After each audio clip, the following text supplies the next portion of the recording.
자, 우리 하나님의 말씀은 마태복음 19장 13절부터 15절까지 우리 함께 합독하겠습니다. 자, 마태복음 19장 13절로 15절입니다. 같이 우리 합독하겠습니다. 시작. 그때에 사람들이 예수께서 안수하고 기도해 주심을 바라고 어린아이들을 데리고 오매 제자들이 꾸짖거늘 예수께서 이르시되 어린아이들을 용납하고 내게 오는 것을 금하지 말라. 천국이 이런 사람의 것이니라 하시고 그들에게 안수하시고 거기를 떠나시니라. 하나님 아버지, 이렇게 오늘 또 우리에게 기도할 수 있는 기회 주신 것을 감사하고 또 하나님에 대해서 경배와 찬양할 수 있는 기회 주신 것을 감사합니다. 특별히 우리가 정말 옆에 나올 때 믿음으로 예물을 준비하고 항상 믿음으로 드리는 우리 영혼들을 기억해 주시고 하나님께서 그들의 손에서 예물을 받으실 때 그들의 삶도 지켜주시고 그들의 모든 삶 속에 하나님이 부어주시는 놀라운 복이 임할 수 있도록 인도하여 주시옵소서. 하나님의 사람들이 이 땅에 사는 날 동안에 늘 승리하게 도와주시고 하나님의 부유하심으로 늘 부유할 수 있도록 역사하여 주시옵소서. 감사하고 예수님의 이름으로 기도합니다. 주 앞에 감사하는 여러분의 영혼이 늘 주의 복으로 충만하시기를 주의 이름으로 축원합니다. 신앙생활은 결국 믿음이라는 토대가 없으면 영적 생활이 어렵습니다. 왜 그러냐 하면 당연히 지금 우리는 살아있을 때 육체라고 하는 것이 바탕에 깔려있고 보이는 것이 육체고 눈에 띄는 것이 세상이기 때문에 이것을 넘어서서 보이지 않는 세계를 바라보고 보이지 않는 영혼을 위해서 산다고 하는 것은 그냥 인간의 상식으로는 사실 이게 거의 불가능합니다. 당연히 지금 우리가 육신의 양식을 먹는 것은 참 쉽게 느껴지지만 그러나 영의 양식을 먹는다 이렇게 말하면 이게 불분명하다는 것이죠. 먹었는지 안 먹었는지 별로 와 닿질 않습니다. 내가 육체를 통해서 배가 부르고 육체를 통해서 다른 것을 얻는 것은 금방 느껴지지만 그러나 우리의 영혼이 충만해지는 것에 대해서는 별로 실감나지를 않는다는 것이죠. 만약에 우리 인간에게 두 가지 질문이 있어서 아니면 두 가지 대답이 있어서 내가 너에게 지금 땅을 만평을 줄까?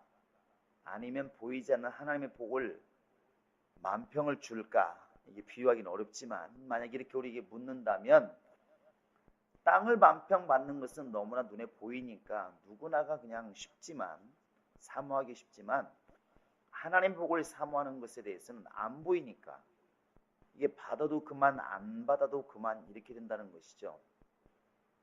그래서 신앙생활은 절대적으로 믿음이라는 것, 신뢰라는 것이 중간에 안 쌓이면 안 되게 돼 있습니다.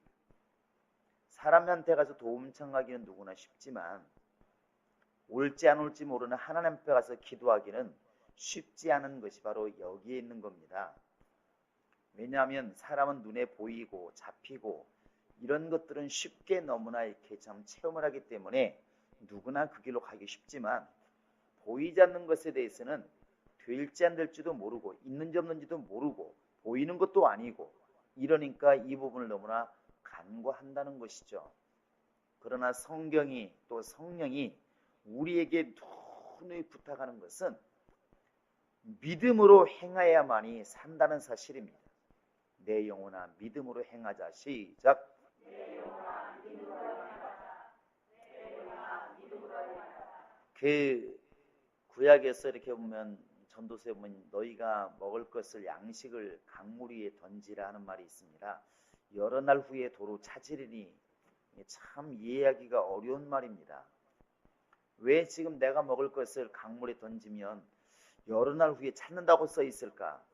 그게 진짜 될까? 안 될 것 같다는 것이죠. 아마 전 지구인을 모아놓고 물어보면 대다수가 안 된다고 말할 것입니다. 근데 하나님께서는 그것을 믿으라 지금 말하고 있는 것입니다.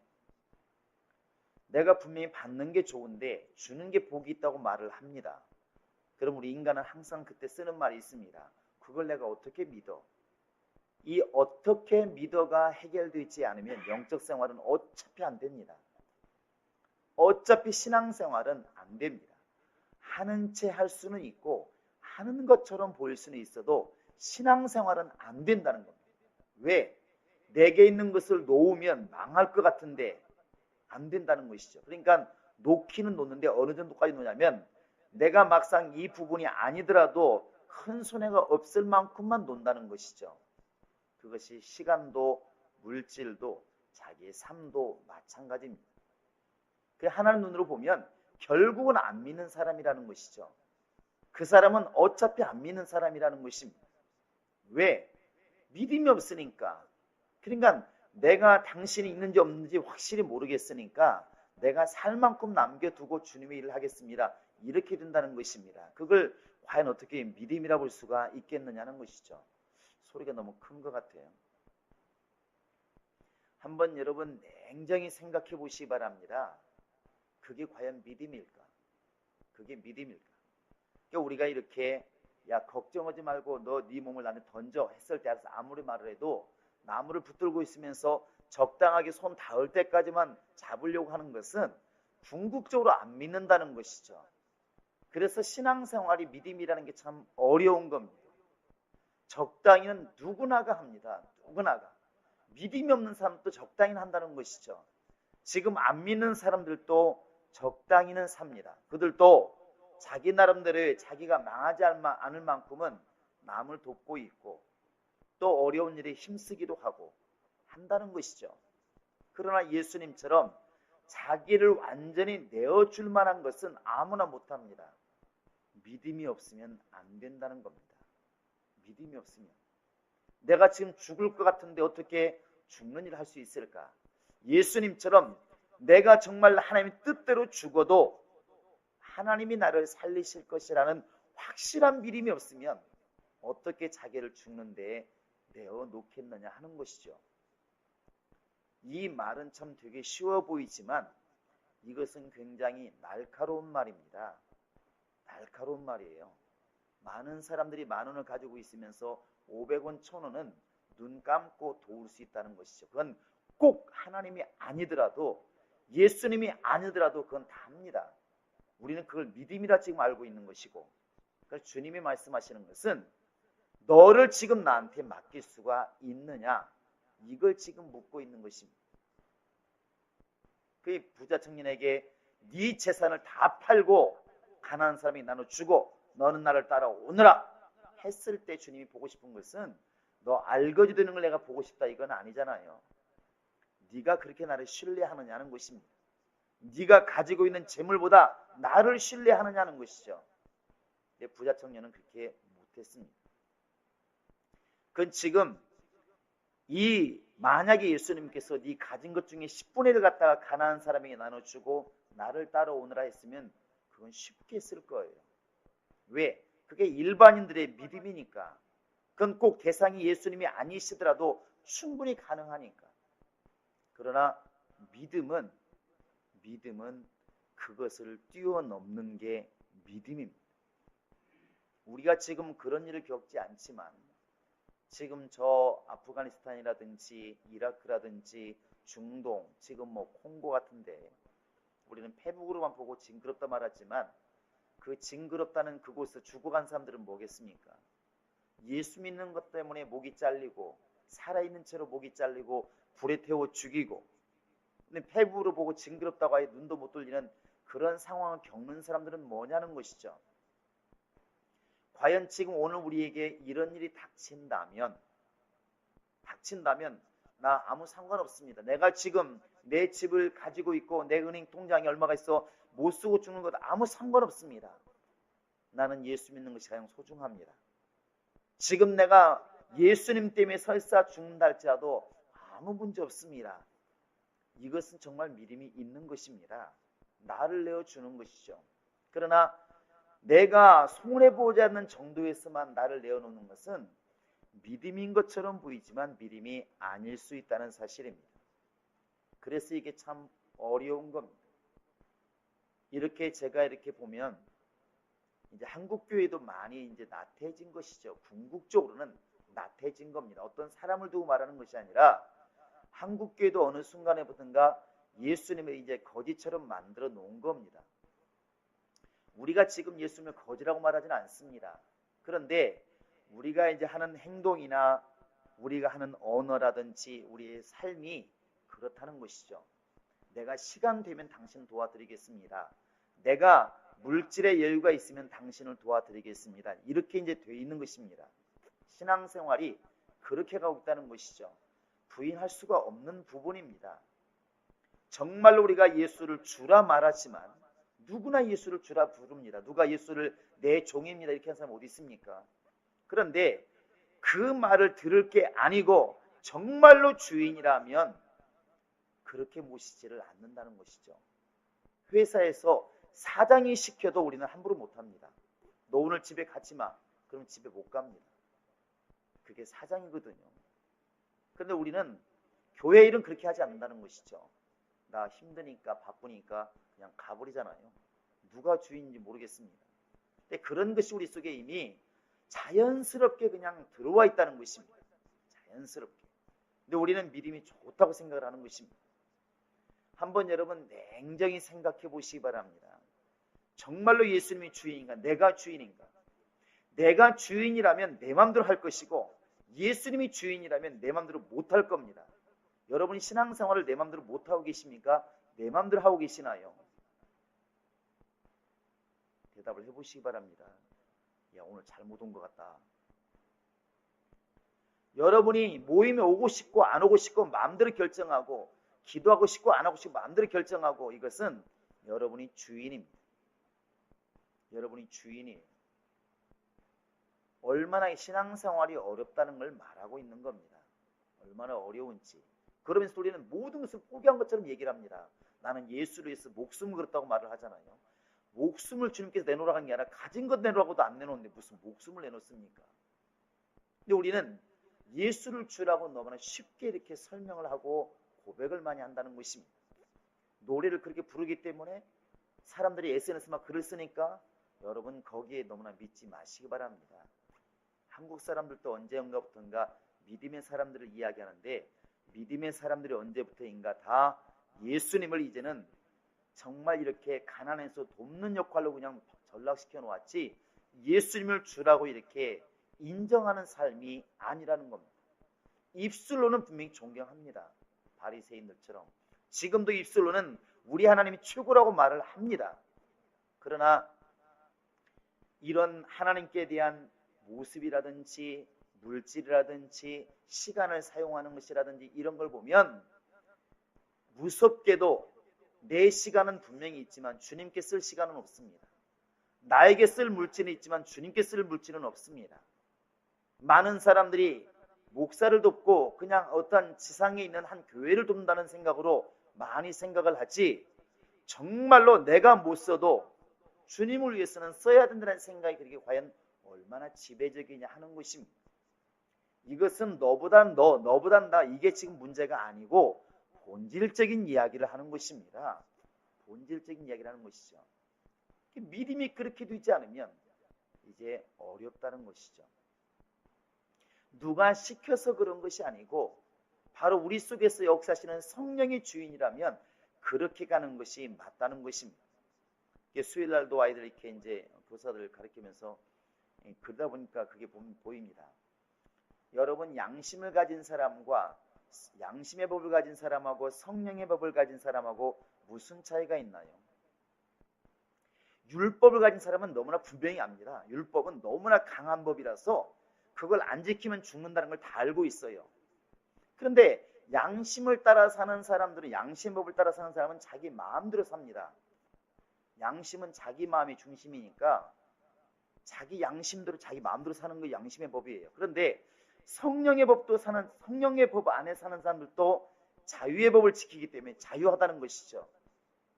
진리의 성령의 법, 자유의 법 이렇게 말하잖아요. 그러면 양심껏 살아가는 사람과 진리 안에서 살아가는 사람의 차이점이 어디 있느냐는 것이죠.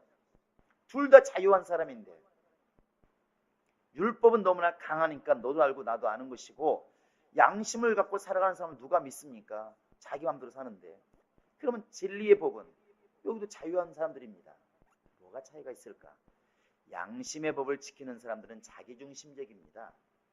내 마음에 꺼리끼면 안 하면 되는 것이고, 꺼리끼면 굉장히 민망하고 창피하고 그런 것이고, 그런데 진리의 법을 지키는 사람은 자유하긴 하지만 그 중심이 어디에 있냐면 나에게 있지 않고 성령에 있습니다. 그래서 성령의 법이라 이렇게 말하는 것입니다. 내 마음대로 하는 것이 아니라, 자유라고 그래가지고 내 마음대로 하는 것이 아니라 성령이 원하시고 성령이 시키시는 대로 가는 게 그게 자유한 법, 성령의 법이라는 사실이 있죠. 중심이 어디 있냐는 것입니다. 우리 신앙이 내게 중심에 있지 않고 예수님께 신앙의 중심이 있으면 이건 믿음이라고 보는 게 맞습니다. 그러나 나에게 중심이 있으면 그건 온전한 믿음이라 볼 수가 없습니다. 바울이 철저하게 예수님 앞에 굴복시켜라, 무릎 꿇어라, 낮춰라는 게 뭐겠습니까? 내가 스스로 움직이기 시작하면 어렵다는 것이죠. 그래서 믿음이라는 것은 누가 시키지 않아도 결국 주님을 갖다 왕대우 해드리는 것이 그게 믿음입니다. 자, 예수님은 나의 왕이시다. 시작.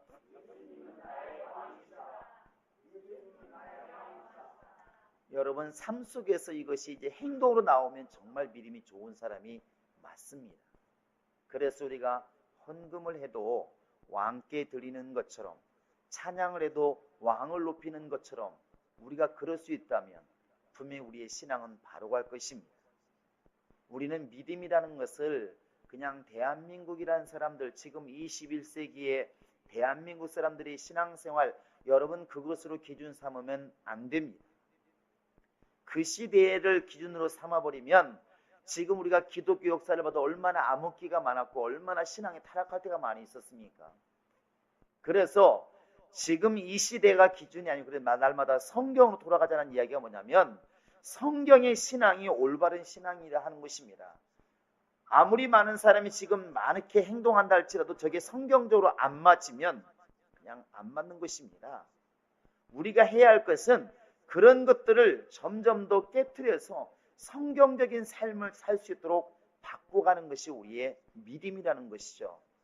우리의 신앙이 그리 될 수 있기를 주의 이름으로 부탁을 드립니다. 할렐루야. 근데 오늘날 이 신앙이 왜 지금 멀리 갈 것도 없이 과거의 60년대, 우리나라 70년대, 잘 80년대까지 우리나라가 막 정말로 무서울 정도로 교회가 부흥되었습니다. 이적도 많았고 충만했습니다. 근데 지금과 그때가 뭐가 다를까 이렇게 생각해 보다 보니까 오늘 말씀이 이렇게 눈에 보이는 겁니다. 뭐가 다를까? 우리 아버지, 할아버지 때는 뭐가 달랐는데 그 사람 또 우리와 같은 사람인데 뭐가 달랐을까? 성경을 우리가 더 잘하는 것 같고 잘 배운 것 같은데 우리보다 성경을 더 몰랐던 그런 분들이 더 충만하고 이적이 많았고 왜 그랬을까? 찾다 보니까 다른 것도 물론 차이가 있었겠지만 여기에서 참 많이 차이가 났습니다. 우리 한번 13절 한번 읽어볼까요? 자, 13절 시작. 그때 사람들이 예수께서 안수하고 기도해 주심을 바라고 어린아이들을 데리고 오매 제자들이 꾸짖거늘. 여기에 보시면 사람들이 어떻게 했다고 그랬습니까? 아이들을 데리고 오는데 왜 데려왔다고 그랬으면 부모들이 안수하고 기도해 주심을 바라고 이렇게 되어 있습니다.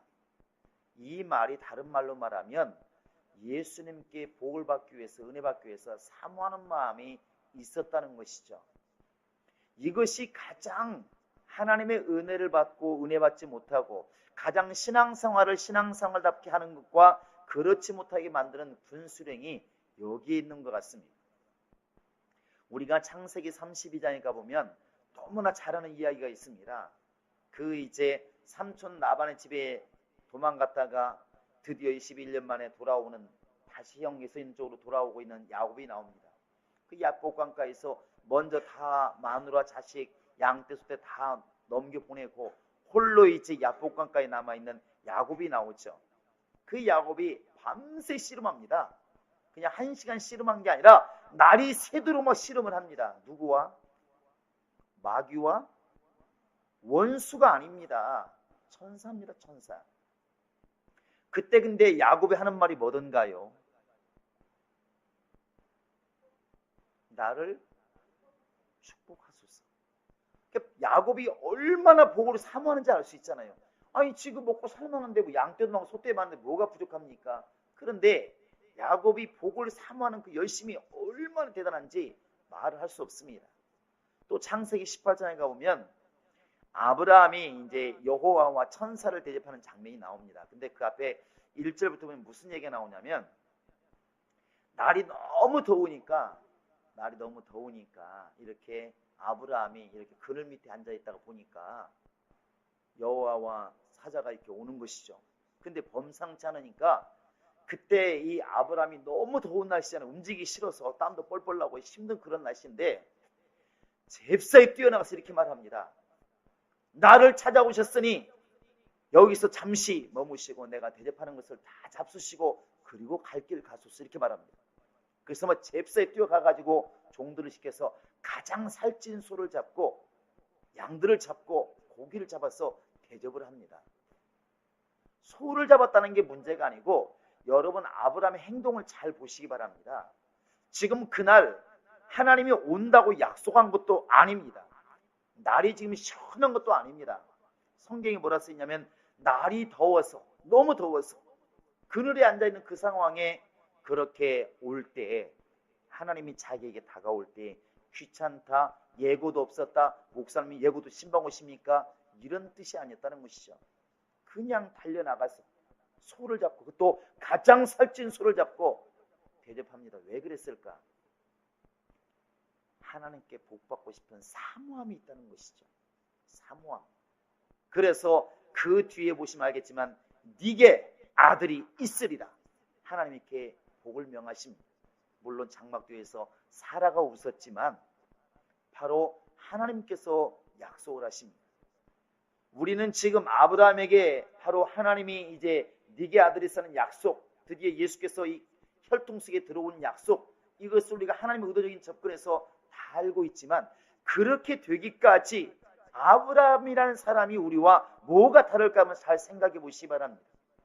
얼마나 이 복을 받는 것에 사모함이 있으면 그 더운 날씨에 가만히 있어도 성경에서 덥다고 기록할 정도로 이 더운 날씨에 예고도 없이 그냥 찾아오고 있는 그 하나님을 갖다가 그냥 보내지 않고 달려나가서 소를 잡고 즉시로 막 대접하려고 하는 그 마음, 소를 잡았다는 게 중요한 것이 아니라 소를 잡을 만큼 열심히 있는, 복을 놓치지 않겠다고 하는, 지금 지나가고 계신 하나님의 은혜를 놓치지 않겠다고 하는 그 사모함, 이 사모함이 바로 아브라함이 복의 근원이 될 수가 있는 바로 이제 근거라는 사실입니다. 오늘날 바로 이제 왜 한국교도 그렇고 미국교도 목사님들 잘 얘기 들어보면 사람들 속에서 뭘 찾을 수가 없냐면 사모함이 없다는 것입니다. 기본적으로 오랫동안 신앙생활을 해왔기 때문에 교회는 주일날 나오기는 하는데 뭘 얻고자 하는 게 나오는 것이 아니라 그냥 나온다는 것이죠. 그냥 나온다는 것입니다. 이건 심각한 겁니다. 이미 영적으로 심각한 것이죠. 분명히 우리가 알고 있고 말하고 있고 가르칠 때는 뭐라고 하냐면 하나님의 은혜가 아니면 우리는 살 수가 없다 이렇게 말하잖아요.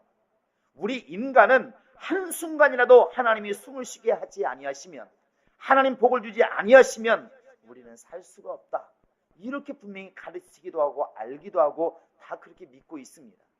근데 정작 영적 생활은 해도 그만 안 해도 그만 이렇게 가고 있다는 것이죠. 매우 심각하지 않나요? 매우 심각하지 않느냐? 저 마태복음 27장에 가보시면 예수님께서 십자가에 달려 죽으시는 그 순간까지도 로마 군병들과 옆에 있는 사람들이 뭐라고 그러냐면 입을 삐죽거리면서 저가 하나님의 아들이시니까 내려오겠지. 예수에 대해서 뭔가 얻고자미 없고 오히려 예수를 관망한다는 것이죠. 그냥 지켜보면서 비웃고나 있습니다. 과연 그들에게 무슨 은혜가 임할 수 있을까? 왜 예수님의 고향 사람들이 그렇게 예수님께 오히려 책망을 들었을까? 사모함이 없다는 것입니다. 알기는 아는데 저가 목수의 아들 예수가 아니냐? 알고 있습니다. 주님은 지금 그걸 원하는 것이 아니라 예수 다리를 붙들고서라도 나에게 복을 달라고 빌기를 원하는데, 저가 목수의 아들이 아니냐, 마리아의 아들이 아니냐, 우리가 다 아는데 뭔 소리인가. 그러니까 예수님 말씀하시기를 고향에서는 나의 능력을 행치 아니하시더라, 이렇게 되어 있습니다. 왜? 사모함이 전혀 없다는 것입니다.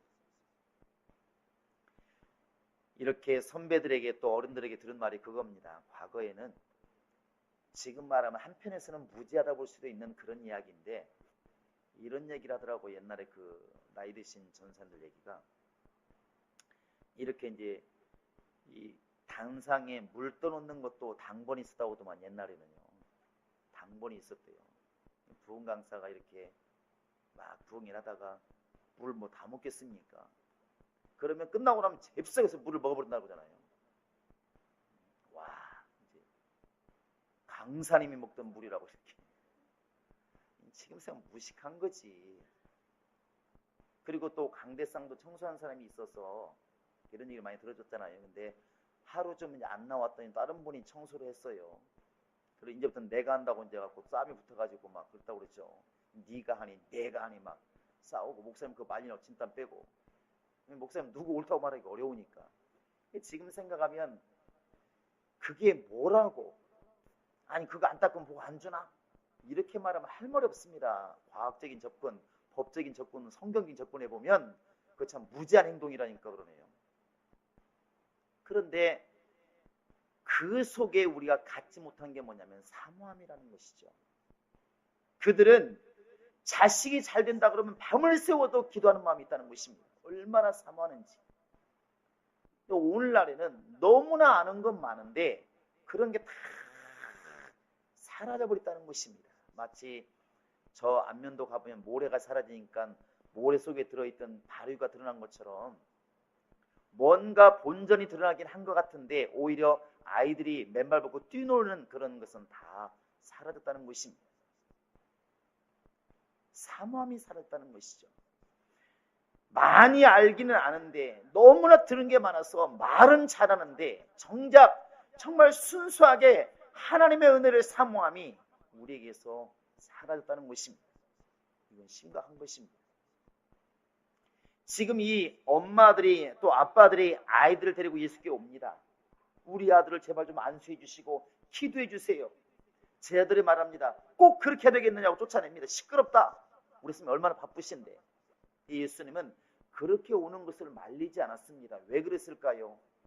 안수라는 게 뭐겠습니까? 안수라는 것은 물론 직분을 위임할 때, 하나님의 권위를 위임할 때도 안수가 있지만, 그러나 바로 이제 사도행전 8장에서도 그렇고 안수에서 병을 고치고 복을 명할 때도 마찬가지고 계속 그렇게 일한 것을 봅니다.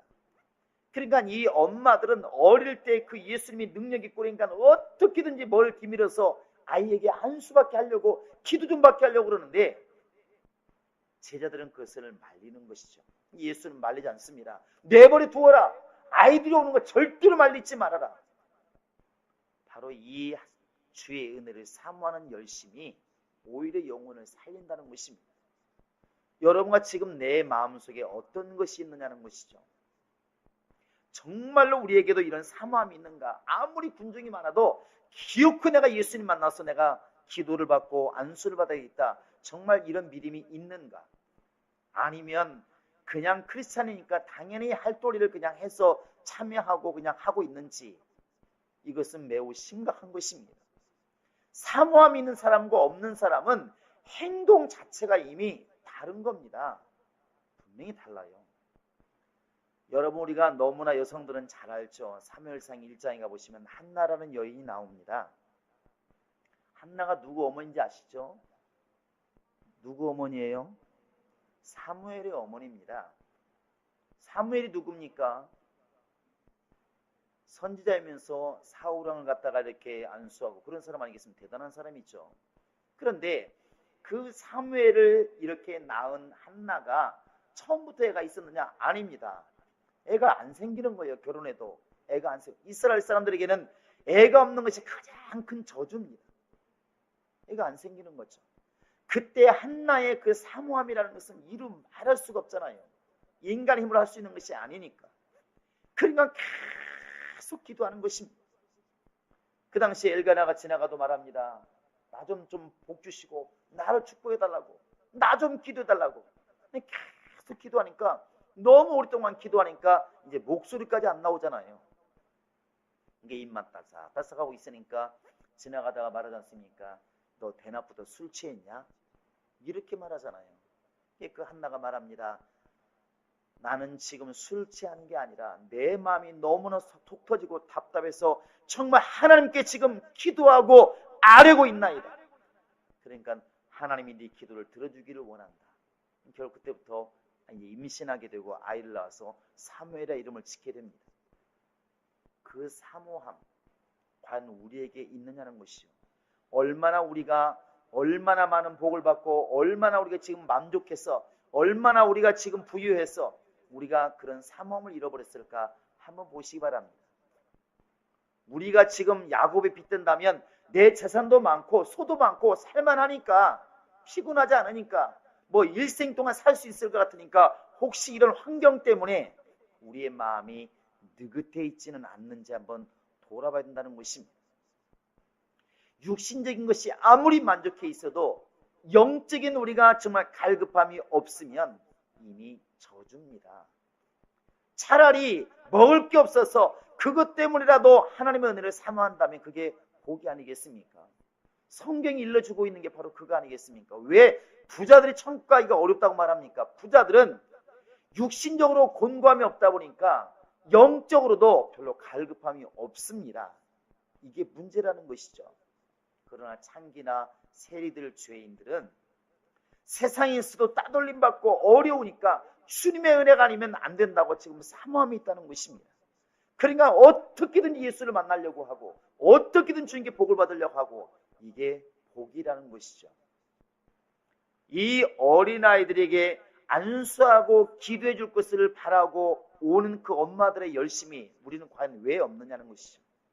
우리에게는 왜 이런 사모함이 언제부터 이렇게 사라졌을까? 심각하지 않나요? 이 지금 은혜를 사모하는 것과 주님 앞에 무엇이 그렇게 매일 가로막느냐는 것입니다. 체면이라는 것 때문에, 환경이라는 것 때문에 이런 것들을 우리가 거두지 않으면 우리 신앙은 겉만 번지르하고 충만한 신앙이 될 수밖에 없는 겁니다. 이건 심각한 것입니다. 여러분, 우리가 이런 것을 보면서 과연 우리가 이것이 우리에게 주어진 단어가 되어야 될 줄로 믿습니다. 정말 예수님께서 안수하고 기도해 주실 것을 바라고 내 심령이 좀 나아가는 그런 갈급함, 그런 사모함이 있어야 될 줄로 믿습니다. 할렐루야. 다른 것 아닙니다. 요즘에 너무나 아는 것이 많고 가르치는 사람 많이 있지만 갈급해하는 사람 별로 그렇게 보지를 못한다는 것이죠. 많은 얘기합니다. 우리 선배도 그런 얘기 많이 하더라고요. 무슨 뭐 목사가 되고 부흥사가 되려면 무슨 뭐 소나무 뿌리를 뭐 3개는 뽑아야 된다고. 소나무 뽑으라는 말이 성경에 나와 있습니까? 안 나와 있습니다. 다만 그 정도로 사모함이 없으면 가능하겠느냐고 묻는 것이겠죠. 과연 나에게는 왜 사모함이 없을까? 내가 지금 돈이 많아서 그럴까? 건강하니까 그럴까? 아니면 환경이 지금 너무 어렵지 않으니까 그런 것일까? 여러분, 우리는 그런 것을 보고 돌이키셔야 됩니다.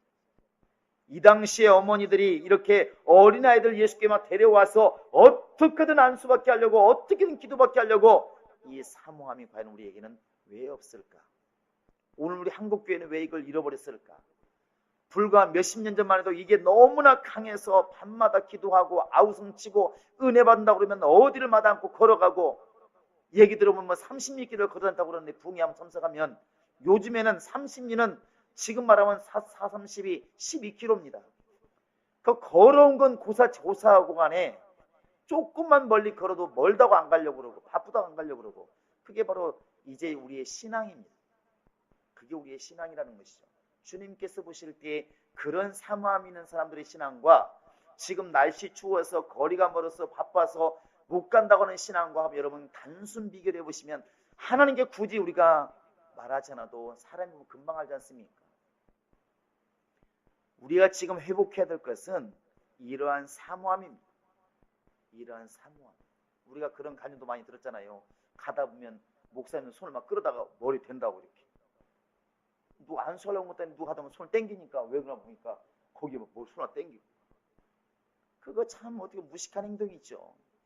근데 그걸 무식하다고 말하는 사람과 그렇게 해서라도 복을 받고 싶어하는 그 마음과 여러분 보실 때 누가 충만한 사람이냐는 것이죠. 아, 그렇게 꼭 안수는 그런 게 아니라고 말로 따다박따박 하면서 전혀 삼함이 없는 신앙과 바른 말하는 사람의 신앙과 조금은 무식해 보일지라도 그렇게 해서는 주님께 복을 받고 말겠다는 그 사람의 신앙과 여러분을 보실 때 어떤 사람이 주님의 사랑을 받겠느냐는 것입니다. 우리가 이 저녁에 기도해야 될 것 멀리 있는 건 아닌 것 같습니다. 바로 내가 지금도 왠지 모르게 편안하다고 하는 이것이 혹시라도 지금 우매하기 때문에 편안한 것이 아닌지 우리는 돌아보셔야 됩니다. 내가 과연 아브라함보다 아니면 야곱보다 아니면 바울보다 확실히 수월하고 편한 사람입니까? 과연 내가 그들보다 환경이 넉넉하고 좋은 사람입니까? 아니면 영혼이 그들보다 충만한 사람이냐 하는 것입니다. 그렇지 않다면 그 사람보다 100배, 1000배 더 사모함이 커야 맞을 텐데 왜 우리에게는 그런 사모함이 별로 없을까? 이것은 분명히 영적으로 뭔가 무뎌져 있는 것입니다. 여러분 이 저녁에 이런 걸 놓고 기도하시기 바랍니다. 정말 하나님 내게 주의 은혜를 사모함이 있게 하소서. 정말 예수님께서 기도해 주시기를 안수해 주시기를 사모해서 그렇게 사람이 몰려있을 때도 엄마들이 키놓고 아이들을 들고 데리고 와서 머리를 뒤어밀게 했던 그 열심, 그 사모함, 한 나에게 그런 열심과 사모함이 있게 하소서. 다른 건 몰라도 정말 내가 은혜를 받고자 하는 그 마음만큼은 열정만큼은 누구보다도 앞서게 하소서. 여러분 그리하시기 바랍니다. 할렐루야. 정말 축구를 좋아하는 사람들은 자기가 좋아하는 축구를 할 때 못 보면 그렇게 서운해합니다. 드라마 좋아하는 사람들은 그 드라마 시간에 드라마를 못 보면 또 굉장히 안타까워합니다. 하물며 믿음의 사람들이 하나님 만나는 시간에 그런 사모함이 없다면, 그들보다 그 사모함이 없다면 뭔가 심각한 거 아니겠습니까? 여러분 이 저녁에 하나님 다른 사람 비교해서 환경을 비교해서가 아니라 내 신앙 속에 사모함이 회복되게 하소서. 기엽고 주님의 은혜를 받고 말겠다는 이런 사모함이 있게 하소서. 여러분 기도할 수 있기를 주의 이름으로 축원합니다. 이 시간 우리 다 같이 기도하시겠습니다. 이 시간에 기도할 때 하나님 정말 혈루증 앓는 여인처럼 또 정말 눈물로 예수의 발을 적시고 옥합을 깨뜨렸던 그런 마리아처럼 정말 밤을 새워서 복달라고 자기 뼈가 부러지는 순간까지도 사모했던 야곱처럼 하나님 나에게도 그런 사모함이 있게 하소서. 하나님의 은혜를 사모하는 심령이 되게 하소서. 예수의 무릎 꿇고 간절히 기도하시겠습니다. 예수여, 예수여.